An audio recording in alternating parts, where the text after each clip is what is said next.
আসসালামু আলাইকুম। আপনার জন্য নিয়ে আসলাম করলা দিয়ে আলু ভাজি।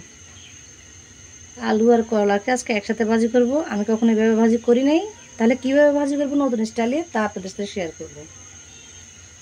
করলাটা ভাজি করার জন্য ফ্রাই প্যান বসিয়ে দিলাম, তার মধ্যে দিয়ে দিচ্ছি সয়াবিন তেল।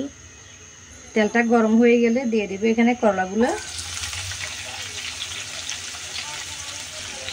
ভাজা করার সময় একটু লবণ দিয়ে দিব।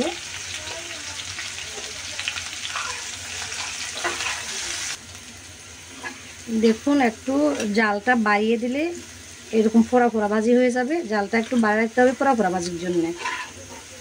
করলাকে আমি কিছুক্ষণ ভেজে নিলাম ফোড়া ফোড়া করে।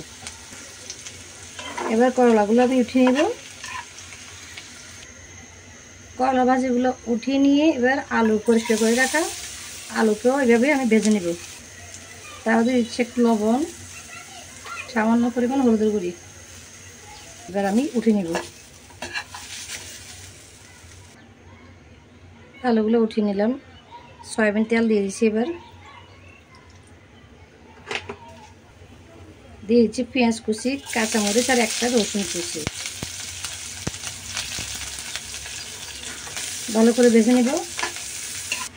পেঁয়াজটা যখন হালকা বাদামি কালার হয়ে আসবে দিয়ে দিবে এখানে হলুদের গুঁড়ি।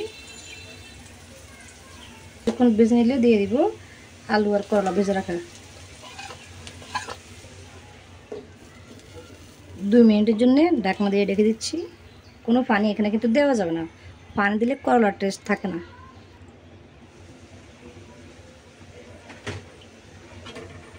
2 মিনিট পরে এসে একটু নাড়াচাড়া করে দিচ্ছি।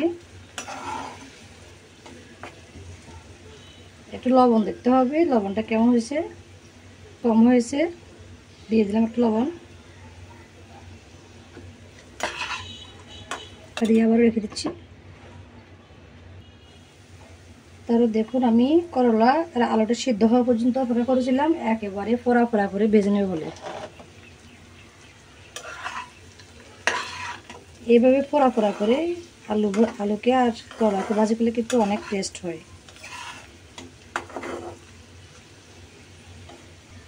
সিদ্ধ হয়ে গেছে, এবার আমি চুলা থেকে নামিয়ে নিচ্ছি।